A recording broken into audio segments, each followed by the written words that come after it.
Hola, los que ya se están conectando. Vamos a esperar a que se conecte Carlos para que podamos empezar. Hola, Rodrigo. Hola, Bernardo. Hola, Calixto. Mm, mm, mm.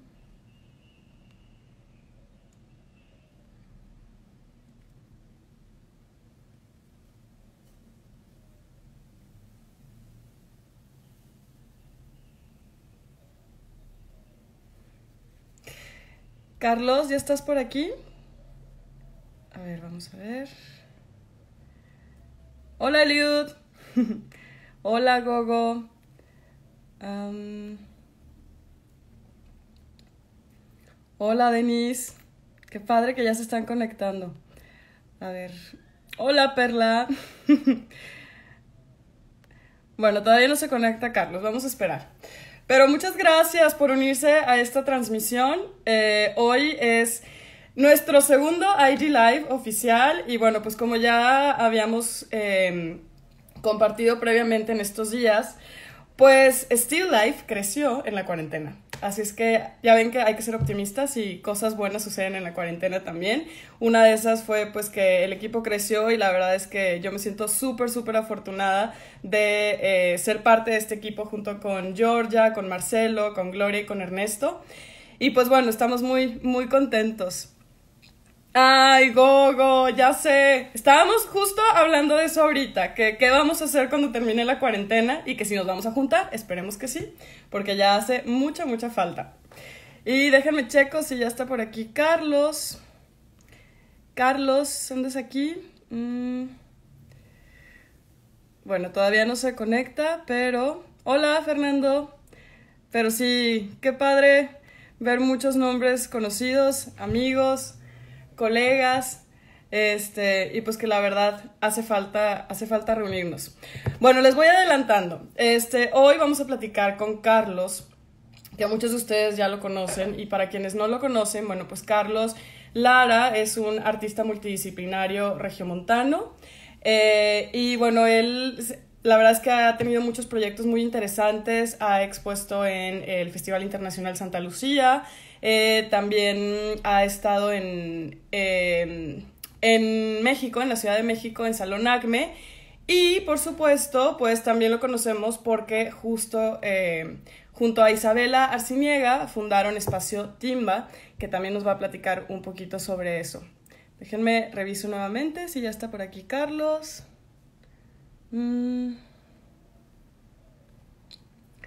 Bueno, todavía no se conecta, pero lo bueno es que ya hicimos prueba. Ah, ya está aquí. Muy bien. A ver. Carlos. Aquí estás, Carlos, ya te encontré. Ahora sí voy a presentarles de manera oficial a Carlos. Vamos a esperar nada más a que se pueda conectar. Espero que todos estén muy cómodos en su Hola, casa. Hola, Carlos. ¿qué tal? ¿Cómo estás? Bien, lo siento, es que no cargaba esto. Ay, no te preocupes. ¿Puedes girar tu cámara para que estemos Ah, horizontal? sí, ahí. Listo. Ay, Carlos, pues qué emoción y qué gusto que estés aquí con nosotros. Bueno, estaba platicando, aprovechando estos minutitos en lo que te conectabas, pues estaba dando una introducción acerca de ti. Yo sé que la mayoría de los que están conectados en este momento, pues ya te conocen tu trayectoria, han visto tu obra expuesta, pero definitivamente quiero que seas tú quien nos cuentes un poquito más de tu carrera. Eres un artista joven, regiomontano, y pues que la verdad es que has puesto el nombre de la comunidad artística de Monterrey, pues muy en alto a nivel nacional. Has tenido también presencia en Ciudad de México, estuviste en Salón Acme el año pasado, justo. Y pues la verdad es que me gustaría que nos cuentes un poquito más acerca de cómo inicia tu carrera en el arte, que tú estudiaste en la UDEM, ¿verdad? Arte. Sí, sí, inicié en la UDEM hace como en el 2013, yo creo, ya hace un buen rato, Uh pero -huh. me tardé en graduarme porque me salí y me fui a Estados Unidos, justo pensando que no quería ser artista. ¿Qué Y querías hacer? pues no sé, no sabía más bien. Creo que mucha de la gente que estudiamos arte es porque queremos hacer un poquito todo y a la vez no Ujú, sabemos qué queremos hacer. Este, y me fui porque pensé como que allí iba a ser más fácil todo ujú. que en el ámbito cultural. Y bueno, estando allá me di cuenta que más bien lo que tenía que hacer era regresarme y mejor aportar algo aquí en la ciudad y no como darle la espalda a la ciudad. Y me regresé, me volví a entrar a la carrera, y ya estando en la carrera hice mis prácticas en automático Con con Eliud, que anda Rolando, por... Eliud, Beto, y ahí me enamoré del montaje, de trabajar con artistas, y pues estando ahí en automático, con Ruth, con José y con Mitch, Ujú, hicimos Malteada la Vida. ujú, Just- Justo porque pues o sea, nos inspiró eso, como que había muchos espacios ahí sucediendo. Estaba Lugar Común, estaba el Expendio, ujú. un cuarto, había muchos espacios alternativos en esa época aquí en Monterrey. Ahorita creo que ya bajaron un poquito. Y hicimos Malteada la Vida, y después de Malteada la Vida, cada quien siguió con su producción. Y luego ya me gradué, durante mi tesis estuve haciendo el proyecto de las mecedoras para el Festival Santa Lucía. Ujú. Y después fue cuando me tocó irme a Salón Acme. Y luego regresé y con un poquito que estuve ahorrando de esas ventas fue que empezamos Proyecto Timba. Ok, Y que aquí justo fue estoy. el año pasado. Sí, sí, tenemos sí, un año con Proyecto Exactamente. Timba. Y que Ay, Timba, platicaba en un inicio que lo fundaste junto con Isabela Arciniega. ujú, Y bueno, sí, ha crecido muchísimo. La verdad es que, digo, y yo lo menciono, Timba ha sido un espacio independiente que ha sido muy efervescente porque muy rápidamente empezó a tener un lugar fuerte y sobre todo porque ustedes le dieron visibilidad a muchos artistas jóvenes y han gestionado proyectos muy, muy interesantes. Aparte que es un lugar que alberga el arte, pero alberga también como una buena parte de la convivencia entre artistas y entre personas de la comunidad, ¿no? La hemos pasado muy bien en Timba. sí, pues, de hecho Proyecto Timba surgió con un taller de curaduría con Ujú, esta Catalina Restrepo en LARC. ujú, Y queríamos como algo justo eso, como para apoyar a otros artistas, porque la verdad es que hay artistas que es muy buena obra, pero por una u otra razón sus ventas varían, y hay ujú. otros artistas que tienen mejores ventas y tal vez su obra no tiene el peso tan grande como el de otros, y lo que queríamos era como equilibrar un poquito eso, y aparte pues era un espacio para juntarnos entre Ujú, amigos y platicar. exacto. Qué padre. Pues bueno, yo quiero que nos cuentes, Carlos, acerca de tu obra. Hoy estuvimos platicando y me estabas hablando acerca de un proyecto que retomaste después de 3 años. Muchos obviamente conocen tu proyecto de las mecedoras, que también ahorita me gustaría que nos contaras sobre él, pero cuéntame acerca de este proyecto que tiene que ver con las plantas y por qué las plantas se convierten en un elemento tan importante, tan simbólico y sobre todo que es parte de la identidad de tu obra. Eh, pues la- las, mi familia no es somos como primera generación aquí en la ciudad, Ujú, son de San Luis Potosí. Entonces, mis papás, como trabajaban que gran parte del tiempo, yo me crié más con la casa de mis abuelos, ujú, y fue una cosa extraña porque como la mayoría de la clase media de los ochentas, noventas, creciente, pues era más o menos como replicar un espacio rural en la ujú, ciudad, ¿no? En la colonia. O sea, había gente pues que ahí tiene gallinas en su casa y tiene llena de macetas y plantas. Y en mi caso fue un poco así, eh, de que cuando estaba con mi abuelita, yo no entré al kinder al primer año porque no me gustaba la escuela. Entonces, pues me quedé ahí con mi abuelita, y pues le ayudaba a plantar y a cortar ahí las plantas. También teníamos canarios, teníamos pájaros de muchos tipos. Íbamos al mercadito, ujú, comprábamos las plantas, las intercambiábamos, hacíamos poditas que agarrábamos y plantábamos. ujú, Igual con los canarios, ¿no? O sea, así era como una más como una cosa de diversión. Y ¿Qué como, plantas tenía tu abuela? Cuéntame. pues yo creo que las que tienen todas, o al menos aquí en Monterrey por el calor, Ajá. teresitas, geranios y coronas de Cristo. Pero yo creo que Claro. teresitas y geranios es la más común que tiene todos. Totalmente, sí, yo te conté que mi abuela también, súper clásicas las teresitas en su jardín, ¿no? Sí, y de las como rojas, ¿no? Ah, digo Exacto. rosas. Rosas, rosas, Sí, blancas, amarillas. Sí, la verdad es que es un símbolo que incluso es nostálgico, este claro. tipo de flor. Bueno, y entonces me estás contando acerca de todo lo que haces con tu abuela, ¿no? Y cómo ellos fueron una parte importante de tu crianza. Ujú. ¿Y cómo influye esto en tu obra, Carlos? Pues como al inicio, cuando ya estaba en la carrera y me tocó empezar a producir, Ujú, este, no me sentía muy cómodo en la pintura, no me sentía muy cómodo no me sentía muy cómodo en muchos de los medios, ujú, este, y más bien como me preguntaba como sobre como las condiciones de cualquier persona cuando es adolescente o adulto joven sobre su identidad ujú, y sobre quién era yo y qué significaba como vivir en la ciudad y como una identidad, o sea, como crecer en costumbres rurales de mi familia, pero nunca, o sea, no crecí en un rancho, y entonces empecé como a repensar justo eso, o sea, como que era que mi abuela como quería recrear un rancho en una ciudad ujú, y como todo lo que implicaba eso, como, pues sí, comprar abono o cómo se comercializaba también esa cosa de como una ruralización del urbano, ¿no? ujú. Y también, por ejemplo, mi abuelo, igual que pues, la mayoría de la gente de San Luis, se dedican a ser jardineros en Estados Unidos, Ok, pero son jardineros de campos de golf. ok. Entonces es como mantener árboles con figuras, arbustos con figuras, eh, ciertos pastos, tipos de verdes para los hoyos. Y Ujú, entonces, cuando yo iba al rancho en San Luis, pues una cosa árida, y de ujú, repente veías así ranchos que en vez de vacas tenían así casi casi un campo de golf o árboles como con figuras.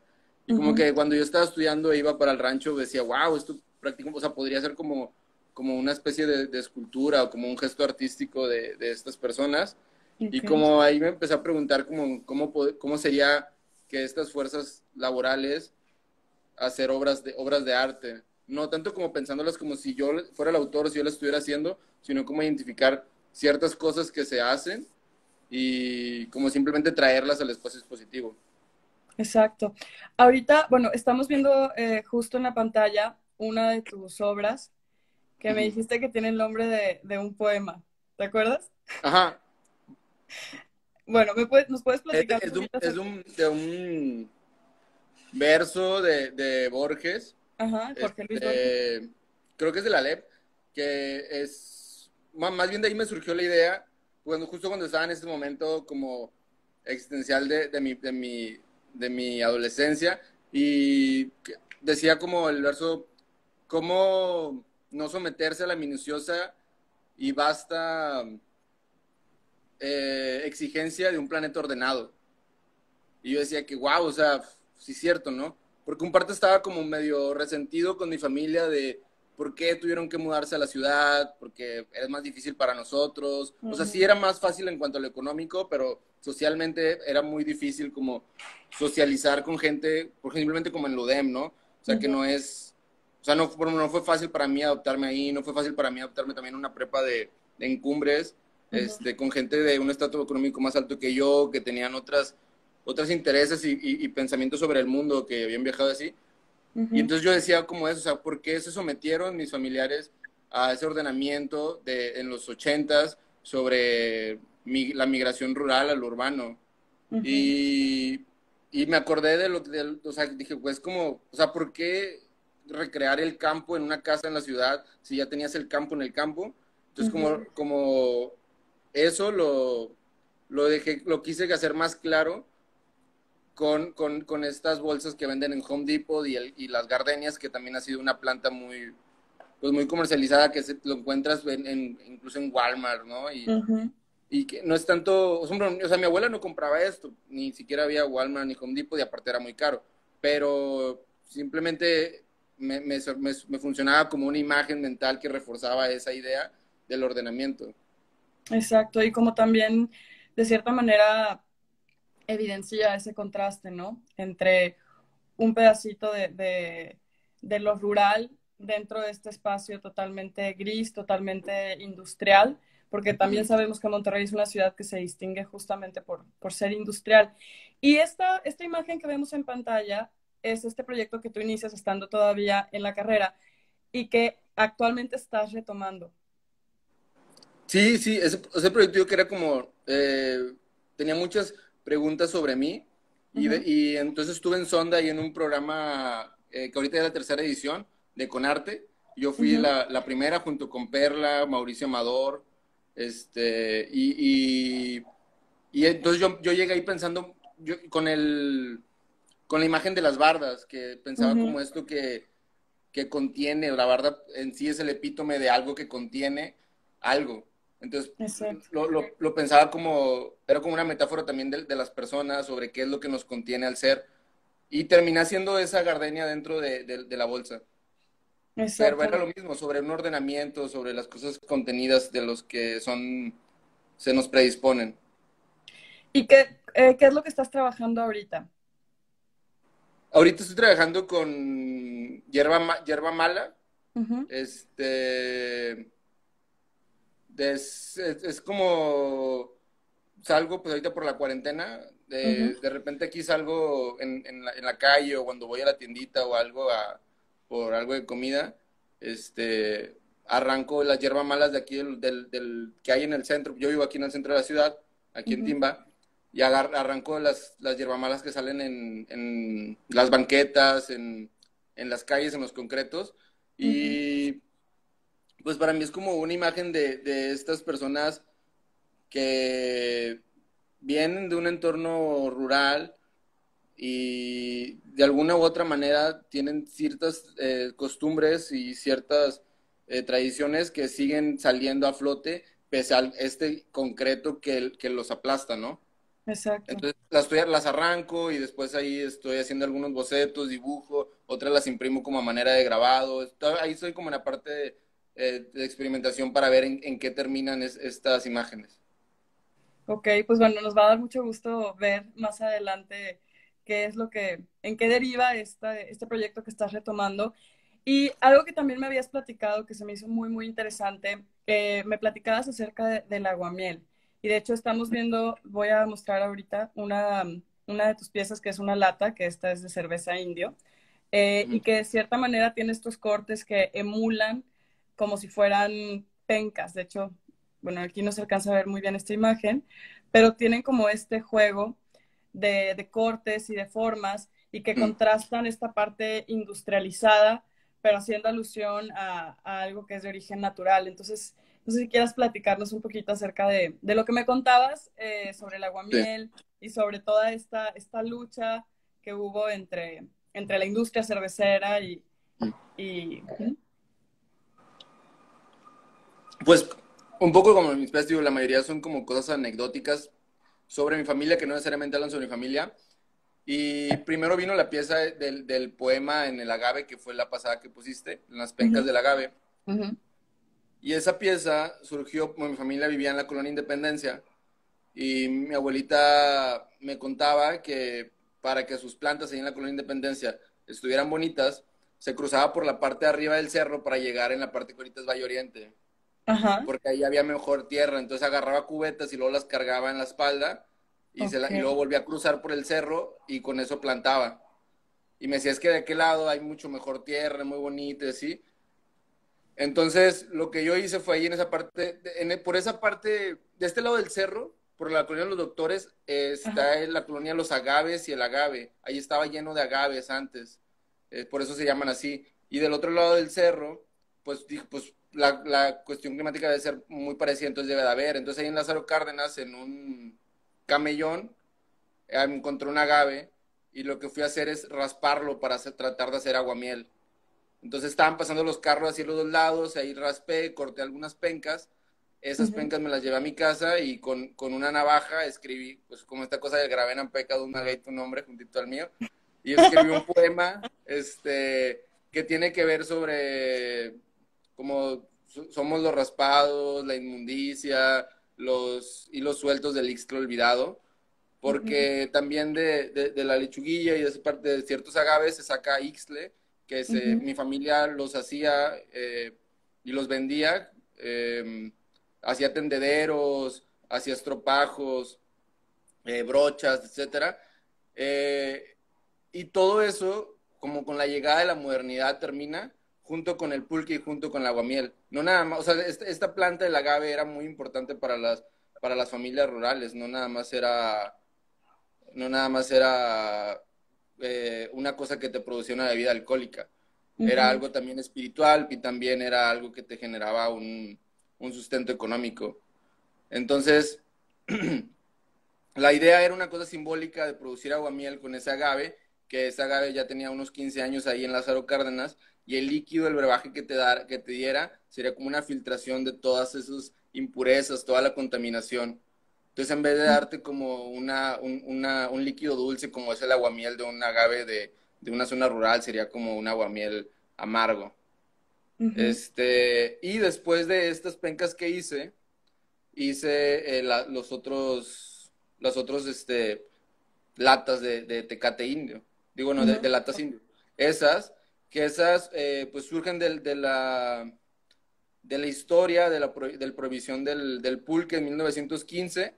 que cuando las cerveceras de aquí del norte de México, cervecería Cuauhtémoc, ya era muy importante, era muy grande, ya tenía premios en Alemania, y aquí en México todavía no se producía, todavía no se consumía el pulque, Ujú. y lo que tuvieron que hacer fue una ley, un decreto a nivel nacional para prohibir la venta y el consumo del pulque, para que la Ujú. gente se acostumbrara a tomar cerveza.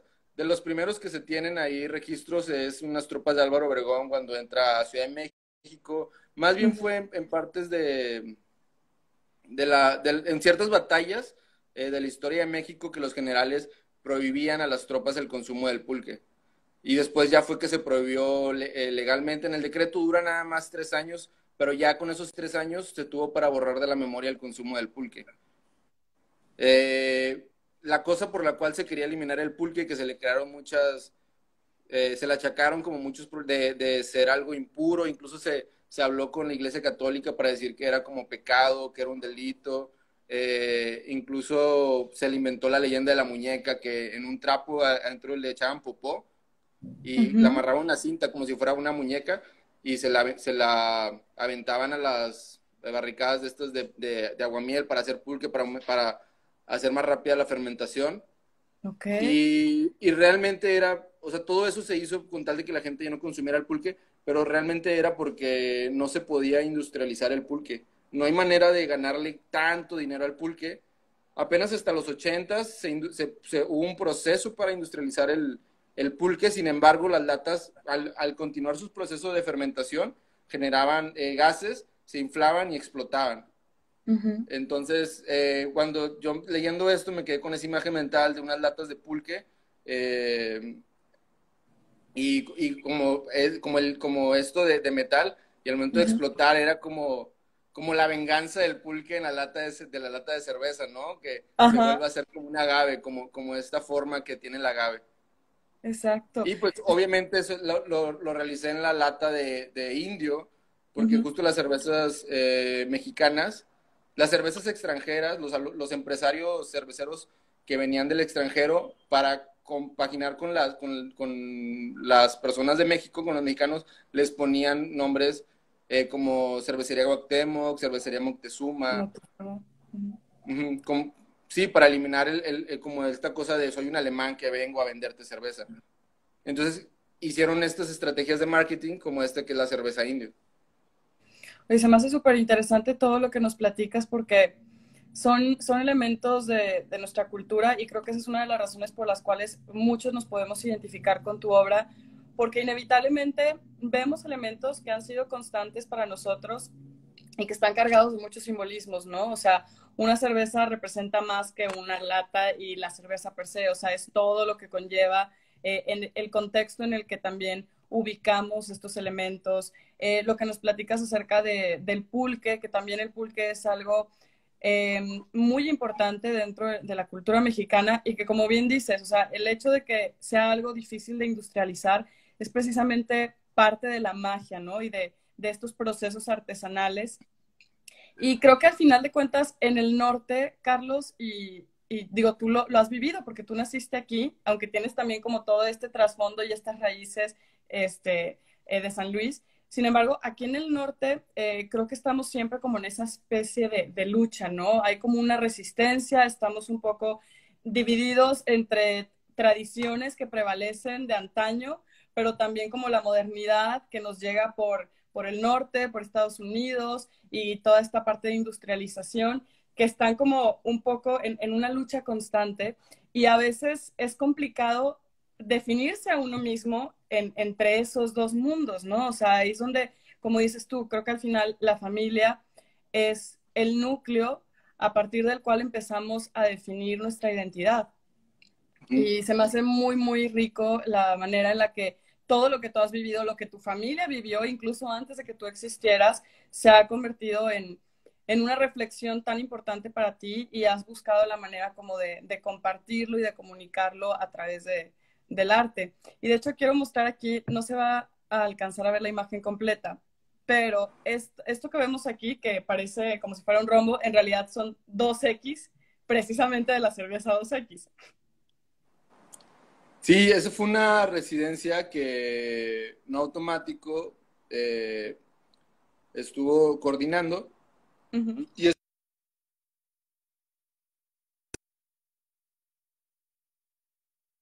y esa me tocó hacerla en Bikini Wax. Creo que a inicios de este año, no, del año pasado. Este, y ahí fue donde pude ir a la Hemeroteca Nacional, de hecho, para leer todas estas cosas de los decretos presidenciales, donde pude toparme con archivos del patronato del pulque, Uh -huh. donde pude leer un poco toda esa información. Y un poco, y esta cerveza la 2X fue una cerveza que se creó para celebrar el inicio del siglo XX. Exacto. Entonces, como abogando como estas materias como, pues muy pobres, yo ahí lo que hice fue un mural, también como en el significado de lo que es el muralismo. Entonces Uh fue un -huh. mural que hice ahí con un papel metálico rojo y unas tiras doradas. Muy simple como la manera en que se resolvió. Y esa cosa blanca que se ve ahí es una especie de lienzo de vidrio que Uh está -huh. lleno de pulque. Entonces Ok. es como una especie de abstracción, una especie de minimalismo sobre como del paisaje. Uh -huh. Pensaba, o sea, tú te acercabas a este lienzo de vidrio lleno o sea, tú ves algo blanco y al acercarte por el proceso de fermentación, que te digo que justo es el que provoca que no se industrialice, empiezan a subir las gotitas del metano y entonces pareciera casi como una película, eh, como, sí, como una película abstracta, ¿no? Uh Pero -huh. también un paisaje en el sentido de que hay un horizonte ahí, hay un horizonte y lo más importante en esto era que al momento de tú entrar a este cuarto, lo primero que te llegaba era el olor, que el olor del pulque ya pasado es Es fuertísimo, muy fuerte, sí. es muy fuerte. Entonces, o sea, yo puse este pulque unas 2 horas antes y el pulque muy rápido, si no lo tienes frío, se echa a perder y se es un olor amargo. Entonces tú entrabas a la sala y lo primero que olías era este olor amargo a pulque, ¿no? Uh -huh. Y era una especie rara sobre una intención que tenía yo sobre entrar, como hacer una intervención en el cuerpo. En este sentido, en esta exposición, hubo muchas cosas traslapadas, como digo que es un lienzo de pulque, que le llamaba como pulque pintura, pero Uh -huh. también el olor era una intervención en el cuerpo, y también este mural que realmente, o sea, que no era pintado, sino era como un montaje Uh -huh. en el mural. Y toda la carga de símbolos, ¿no? O sea, el cómo se van traslapando uno con el otro para crear algo totalmente inmersivo y que justamente nos confronta un poco a todo esto que nos platicas. Y en medio había Ujú, un agave que yo hice tamaño real con cartón de cartones de cerveza. O ujú, sea, unos días antes, cuando estuve en la residencia, el fin de semana me fui a la zona rosa y afuera de todos los bares fui recolectando todas estas cajas que tiraban los antros de cerveza y con esas cajas de cartón hice unas pencas de un agave y el centro del agave, o sea, el corazón donde sale el ujú, quiote, que es donde si tú lo raspas sale el aguamiel, que después lo puede hacer pulque, ese centro yo compré un bote verde y en ese bote yo le eché como, no sé, como unas 60 cervezas indio de ujú, tecates con hielo. Entonces tú entrabas a la sala la escultura, tú veías este agave hecho de cajas de cerveza ujú. y al acercarte, al agarrar una cerveza de ahí gratis, era recrear esta acción y como la idea de entender la diferencia y la facilidad que es ahorita ir a un refri o ir a una hielera y tomar una cerveza a lo anterior, que era todo un proceso de semanas de ir a raspar un agave, porque el agave se tiene que raspar en la madrugada, a las 5 o 6 de la mañana antes de que le dé el sol, porque si no se echa a perder y después lo vuelves a raspar a mediodía para que no se Ujú. solee tanto. Y entonces tú te tomabas esa cerveza indio, que era un tecate indio, y después en el piso veías estas tecates indios bebés, estos agaves bebés que estaban rodeando el otro agave. Y en el piso también veías unas otras pulquepinturas que eran unos lienzos con tierra con la figura de un alacrán, porque para tú saber si es un buen pulque, la consistencia tú lo tiras al piso. O sea, Ujú. en las pulquerías debe tener tierra. Entonces tú tiras el pulque al piso y la forma que hace el pulque debe ser la forma como un alacrán, como una especie de C o una especie de S.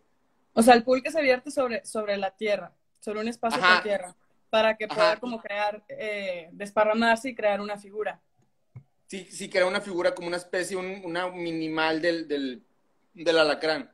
Ujú. Si se hace el alacrán, significa que está bueno el pulque. Ok. Si no se hace el alacrán, o sea, por ejemplo, si está rebajado con agua, pues más bien queda como una mancha ahí en la tierra. Ujú. O si está ya pasado y está muy viscoso, nada más queda una línea. Ok. Entonces, tú veías en el piso y había unos lienzos en el piso con tierra y las orillas de ese lienzo, los bordes de ese lienzo, Ujú. tenían pegados todas estas etiquetas color metálico, verde metálico de indio, de cerveza 2X, etcétera. Entonces Ok. también era una cosa como de tenerte que agachar para ver la pintura, para ver los bordes de la pintura, etcétera. Era una cosa muy interactiva sobre recrear acciones, sobre cómo era raspar el agave. Ujú. Está súper interesante, Carlos. Y se me hace muy interesante cómo has ido creando nuevos lenguajes a partir de estos objetos y sobre todo que están cargados de mucha profundidad, ¿no? O sea, me queda claro que parte de tu proceso, y creo que es una parte elemental, es la investigación. ¿Qué tanto investigas, sobre todo la parte de historia? Creo que es algo muy, muy importante para tu propio entendimiento sobre cómo abordas el tema y cómo lo planteas a través de tu obra. Pues mitad, mitad de estar hablando con mis familiares, de hacer viajes a Hualulco del Sonido 13, que es donde mi familia, a San Luis, Ujú, ujú, y mitad bueno, estos serían como la microhistoria, los microrelatos, y mitad sí, la historia oficial de libros, un poco de la historia económica del país, porque hay muchas cosas que se explican, o más bien casi todo yo lo abordo o lo trato de entender, tal vez y malamente, desde la economía, desde el milagro mexicano, desde la modernidad, cuando llega a ujú, México, ujú. pues, que llega la Segunda Guerra Mundial y México empieza a ir para arriba y luego después cae en una crisis, se adopta el sistema de inserción por gestión de importaciones y eso hace que se abandone el campo y es donde empieza la migración de esto. Pero, o sea, la investigación de todo eso, siento que es muy difícil abordarlo nada más desde la historia como tal, Ujú. o desde la sociología, o desde la política, o desde la economía, Tiene o que desde ser como... puros relatos de mi familia. O sea, Ujú. más bien es como agarro un cachito de cada uno, obviamente, pues, desde lo que me sirve para el discurso. Ujú. Bueno, y a ver, platícanos, ya estuvimos platicando y de verdad nos acabas de dar a todos una clase acerca del pulque. Yo estoy descubriendo muchas cosas que no hubiera imaginado y que me parecen muy interesantes y muy relevantes para todos nosotros, ¿no? Creo que parte de, esto es como un paréntesis, pero parte de lo que estamos viviendo ahorita, toda esta parte de cuarentena y encierro, creo que nos hace un poco revalorizar el origen, ¿no? La cercanía con nuestra familia, eh, el origen de nuestra familia, los valores, cosas esenciales y que muchas veces minimizamos y damos por hecho y de pronto esta pausa nos obliga a querer regresar a la esencia de nuestra identidad y de todo lo que ha ido construyendo nuestra identidad paso a paso. Entonces, me encanta todo esto que nos cuentas de las plantas y hay otra de tus obras que no podemos irnos sin abordarla, y es la parte de las mecedoras, que voy a poner aquí la imagen. Eh, bueno, ahí se puede ver, no se alcanza a ver la imagen completa, pero esta es una de las esculturas que justamente presentaste aquí en Monterrey.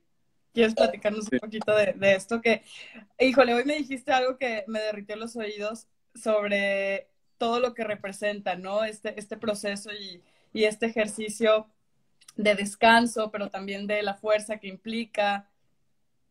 ¿Cómo nace este proyecto, Carlos, de las mecedoras?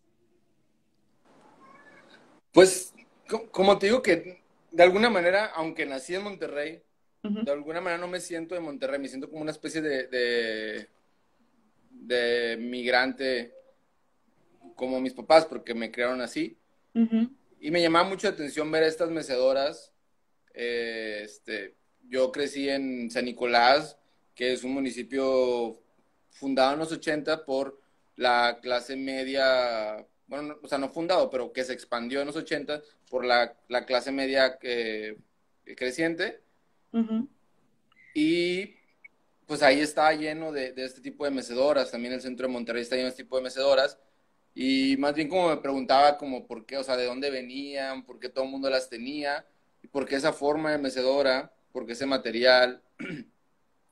Y ya, como empezando a indagar, pues me di cuenta que no había información de eso. ujú, Y me llamó más la atención todavía eso, que no existe información. Chequé en el registro de patentes, no hay ujú. patentes sobre eso. Si alguien quiere patentarla, se puede hacer rico, porque no está patentada. Pues paténtala Eh, tú, Carlos. sí, no está patentada este tipo de mecedora y se venden Ajá. demasiados. Y ahorita se están exportando. Este, y pues, como al principio fue intuición, porque como no había información, fue como tratar de entender que estas mecedoras surgían más o menos.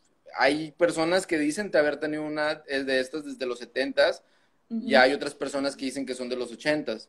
ujú, Pero el punto aquí es que estas mecedoras surgen durante las crisis económicas que tuvo México. Las crisis de finales de los 70s y las crisis de los 80s. Para mí lo importante aquí es que durante estas crisis a Monterrey no le pegó tanto porque ya había una industria, entre comillas, sólida en la ciudad. ujú, Lo que pasó aquí en la ciudad fue que los trabajadores tuvieron que trabajar al doble, tuvieron que redoblar esfuerzos ujú, para mantener ese mismo estilo de vida y mantener ese tipo mismas ganancias. En ujú. otras partes de México sí hubo pérdida de empleo, y sí hubo más pobreza, etcétera. Y aquí no, aquí simplemente tuvimos que trabajar todos al doble por el espíritu laboral que todo el mundo sabemos que existe aquí En en Monterrey. Monterrey, que a veces los trabajadores son como si fueran hinchas, ¿no? Como del equipo de fútbol.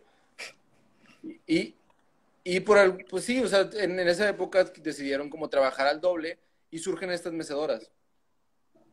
En esa época. Entonces, mi pensamiento fue, qué interesante que este objeto surja al mismo tiempo en el que hay más personas trabajando, o sea, más personas cansadas, sin Ujú. hablar de que también estaba la fundidora en ese momento, entonces el material predilecto y que más abundaba era el metal. Metal y acero. Eh, al, revisé y podría ser que alguna de estas mecedoras sean de acero de fundidora, porque sí fundían cosas a menor escala. También, o sea, fundían muchas vigas para edificios, etcétera, pero también había cosas a menor escala, entonces también podría ser. Y otra cosa es que pues había mucho oficio de herreros, Ujú. por lo mismo, lo prolífico del material.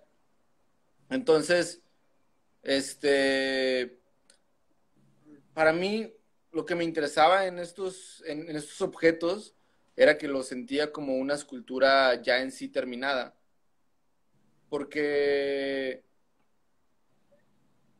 como quería aproximarme o llegar a la imagen mental del cansancio de estos obreros, que eran como tratar de entender, también como el cansancio que yo veía en mis papás y en mis abuelos, y de alguna manera estos objetos desgastados, doblados, con el asiento roto, con el respaldo roto, oxidados, eran depositarios de todas esas como deficiencias del sistema económico en Monterrey, que siempre se ha dicho que es muy próspero, pero sin embargo es un sacrificio enorme el ser un obrero de cualquier industria. Y para mí cuando pensé en la imagen de la mecedora, imaginaba al obrero como el cincel y a la mecedora como el mármol, como el bloque de mármol. Y el cincel, al ir a la fábrica, se cargaba de una energía, digamos, que inversamente proporcional a la fuerza de trabajo que infringía en la fábrica, llegaba a su casa, se transformaba en cansancio y al mecerse en la mecedora, infringía esta fuerza del obrero cincel desbastando el bloque de mármol mecedora. Ujú. Y en este sentido, al momento, o sea, entre más desgastada, entre más oxidada la mecedora, estaba más trabajada esta escultura, o sea, era una Más especie de esculpida. escultura de la Ujú. fuerza de trabajo laboral. Ujú. Entonces, para este proyecto lo que yo hice, mecedoras con unas personas del Santa Rosa, que es la fábrica más antigua de mecedoras que hay de Monterrey, porque Ujú. desde su abuelo lo hacía, de este señor. Y, y yo compré estas mecedoras para el Festival de Santa Lucía con un presupuesto que ahí me otorgaron. Cambiaba las mecedoras viejas, que yo las cargaba en mi camioneta, iba ahí por el centro por colonias obreras, iba por la Moderna, por la Ujú. Obrera, por la Cuauhtémoc, la Vidriera, porque esas colonias ya sabía yo que eran de esa época y era más probable que tuvieran mecedoras antiguas y era más probable que tuvieran mecedoras de obreros de esa época que pasaron esas crisis. Y les Exacto. intercambiaba esa mecedora que ya no funcionaba por mecedoras nuevas. Y en ese sentido era también una especie de intervención en un aspecto social, una cosa como lo que decía Joseph Beuys de esculpir a la sociedad. Porque esas mecedoras iban a ser espacios de espacios creativos y espacios de convivencia con la familia y con los vecinos que se iban a poder seguir utilizando. Y las mecedoras se las intercambié a estas nuevas que yo tenía por esas mecedoras viejas y después las soldé en esta escultura que era una especie de red de esfuerzos y de desgaste de los obreros que sobrellevaron la crisis de finales de los 70s y de los 80s. ¿Cuáles son las dimensiones, Carlos, de esta pieza? Que es bastante grande. Híjole, ahorita no recuerdo, son más o menos de largo como como 12 metros y de alto como 6. Son 50 mecedoras, eso es lo Wow. que me acuerdo. Sí, son 50. Y Eso esto, es que inter- esta pieza la presentaste como parte de la exposición colectiva de Árido Cálido, ¿verdad? Sí, En sí, el sí, es la del, 2018. del Festival de Andalucía. Exacto. Exactamente, en el Festival Internacional Santa Lucía. De hecho, quiero leerte, citarte algo que escribió Ernesto Vallejo, que creo que por aquí anda, en su blog Atento. Él habla acerca de tu obra y dice, lo encuentro simbólico porque en ese sitio se reunieron 3 cartas de amor a Monterrey. La instalación de Carlos Lara, el homenaje al sol de Rufino Tamayo y el poema Sol de Monterrey de Alfonso Reyes. Vaya forma de meterse al diálogo sobre lo que pasa en esta ciudad. Eso es algo que escribí acerca de esta obra en específico. Sí, fíjate que la de Sol de Monterrey de Alfonso Reyes es un poema que me encanta. Y el verso que más me gusta de ahí es cuando dice, cuando era niño sentía que el sol me seguía a todas partes. Esa cosita es como, ¿Y no todavía sé, sientes que el sol te sigue a todas partes? pues aquí en Monterrey mucho calor. Aquí en Monterrey no hay cómo escaparte del sol, de verdad. Yo estoy sudando Sí, y creo que tú también estás hasta el así baño me como, sigue.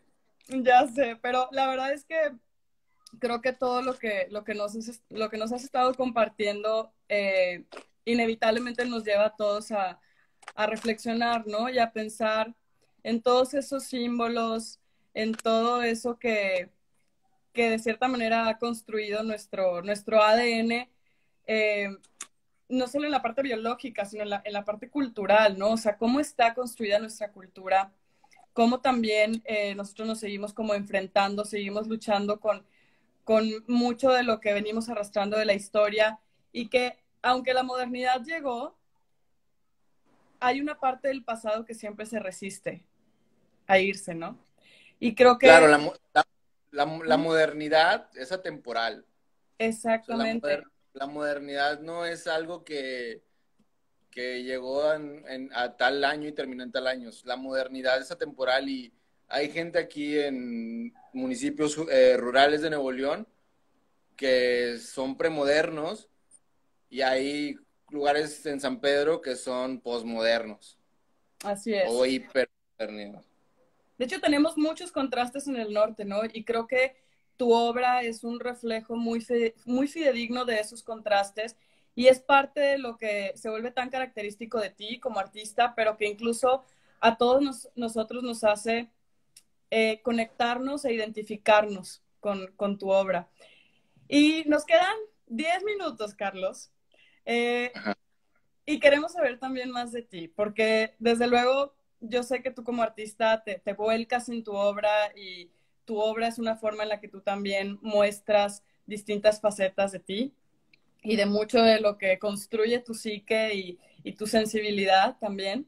Pero queremos también saber cosas interesantes porque pues este ha sido un tiempo que ya llevamos ya 2 meses de estar recluidos en nuestras casas. Tú estás recluido en tu casa y también taller y que además he visto que por ahí has estado haciendo algunas adecuaciones en timba, ahora tienes más plantas, tuviste también a Isa ahí en timba. Y la verdad es que nos gustaría hacerte un par de preguntas. ¿Estás listo? ¿Eh? Bueno, primera pregunta. ¿Cuál fue el último libro que leíste Después de la crisis. después de De, la crisis? Después de la crisis, sí, fue un libro que de hecho compré para este proyecto de las mecedoras, que fue el que apliqué para el FONCA. Y compré como unos 5 o 4 libros que tienen que ver con aspectos históricos o económicos. Y después de la crisis fue el último que he leído. Y luego vino, pero no era la crisis del COVID, o sea, todavía no existía, no estaba No, la crisis del COVID. Ajá. O la sea, crisis precrisis.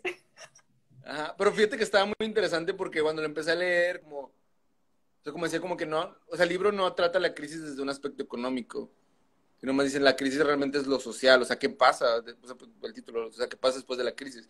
O sea, verdaderamente crisis es lo social y como que trata de explicarte cómo desde la economía no se aborda nada de eso. Exacto. Bueno, luego nos pasas tus recomendaciones de bibliografía para que lo podamos compartir también aquí en Still Life. Ahora, la segunda pregunta es, ¿qué sabor te recuerda a casa? Café con leche de mi abuelita. Ay, qué rico. ¿Con azúcar o sin azúcar? Con azúcar, pero nada más con ella. ¿Nada más O con sea, ella el café o el o café sea, con sí, azúcar? sí, solamente si mi abuelita me prepara un café con leche con azúcar y un francés, así me lo comía de niño. Me daba un francés y así lo chopeaba la taza de café. ¡Qué rico! O sea, entonces que tú probaste el café por tu abuela. Sí, qué raro, ¿verdad? Que me da de niño. No, es que te iba a Por decir, eso me que, identifico contigo porque yo probé el café por primera vez con mi abuelo paterno, justamente, pero mi abuelo a mí me obligó a tomármelo negro y sin azúcar, ya. porque ahí su filosofía era que si aprendías a disfrutar el café amargo, entonces ibas a saber disfrutar mejor la vida, incluyendo los momentos amargos de la vida. ¿Qué tal? Muy filosófico, pero creo que tu abuelita también tiene un punto y es que el café con No, leche. era más linda. Es más. El mío era más. No, mi abuelo la verdad es que es todo un personaje también y es así como muy, muy serio, pero yo creo que también el toque dulce y el toque de leche y azúcar está rico también. Muy bien. Bueno, tercera pregunta. ¿Quién fue la última persona que abrazaste antes de la cuarentena? A mi abuelita. A tu abuelita. Sí, mi abuelita vive, mis abuelos viven mitad del año aquí en Monterrey, Ok, un mes en San Luis y mitad del año en Estados Unidos, ok, porque ellos son residentes, bueno, residentes y ciudadanos, uno y uno. ok. Este, entonces sí, como digo, ya para la edad, siempre que se van, trato de llevarlos junto con mi hermano a la central de autobuses y despedirme, porque uno nunca sabe cuándo se van. O yo también me voy. Es cierto. Entonces sí, Pero bueno, se fue y luego empezó el COVID. Fue sí. ahí extraño eso. Pues sí, ahorita todos estamos expuestos, pero afortunadamente ninguno tiene COVID y esperemos que así siga y que tu familia también se mantenga sana. Bueno, siguiente pregunta. ¿Quién fue el primer visitante de Timba, el primer visitante oficial? Cilantro, mi gato. Por favor, cuéntanos de Eh, cilantro porque es lo más lindo del mundo. Pues cuando inauguramos Timba, hice yo, Ujú. pues yo me iba a venir a vivir aquí porque pues era más fácil pues para mí, como no estar moviendo de San Nicolás hasta acá.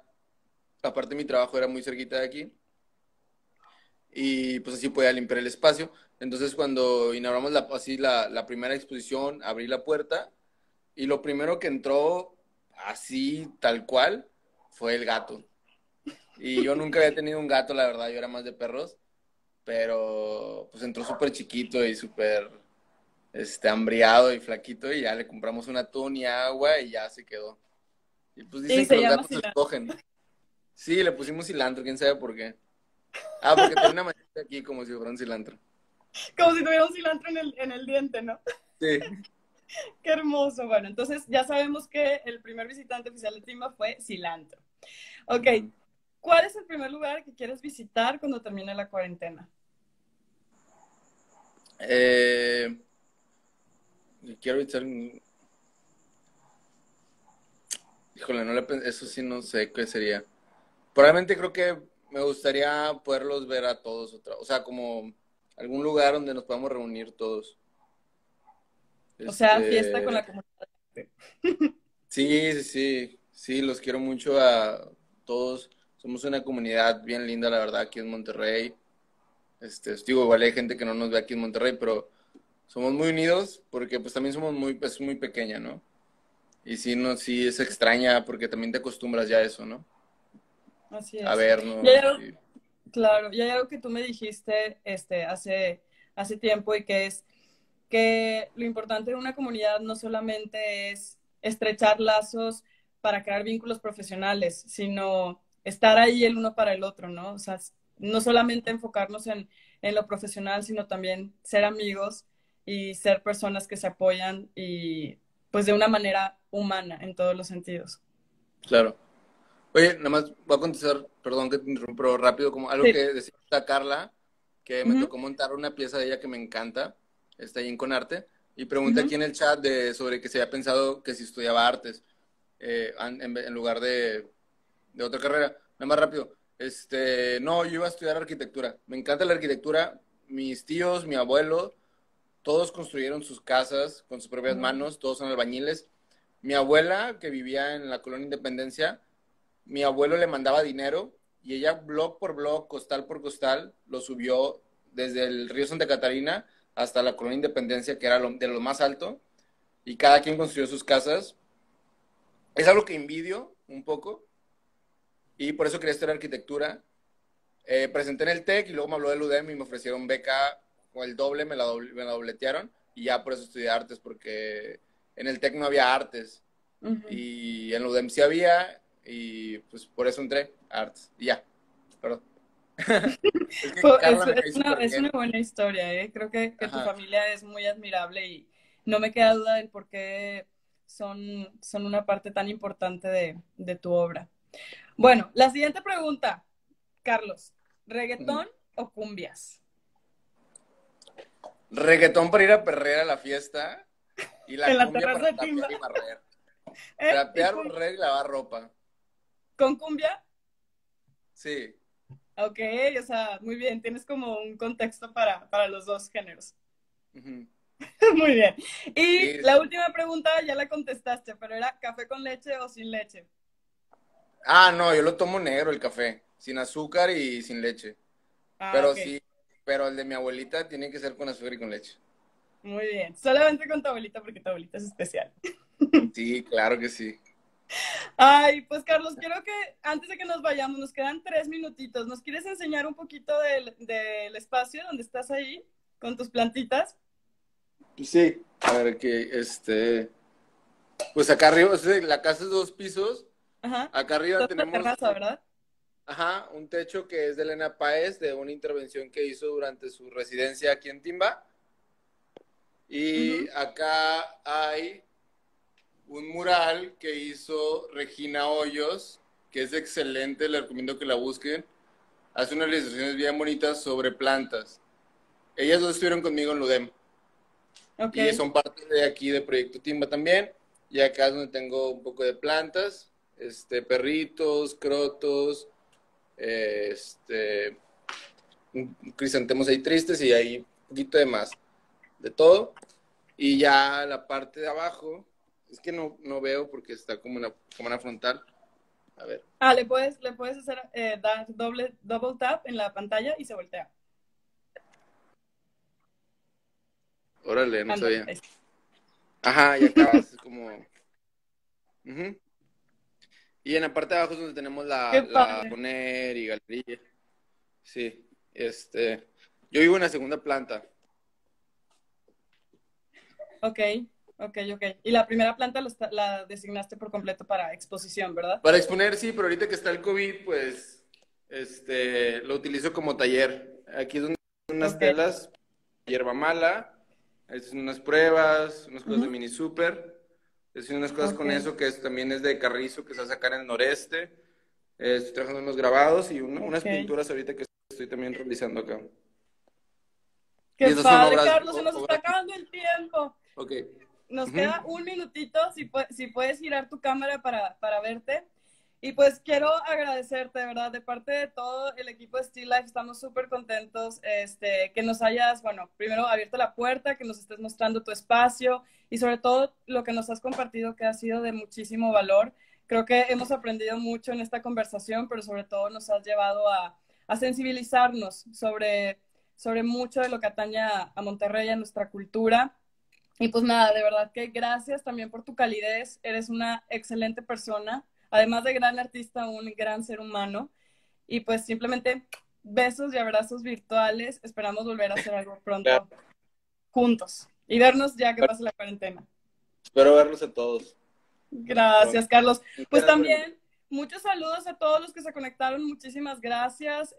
Vamos a compartir este live próximamente en YouTube para que estén súper pendientes. Y pues bueno, el jueves, no se lo pierdan porque a las 7 vamos a tener la primera parte de Deadline con Paola Livas y con una primera parte de los artistas.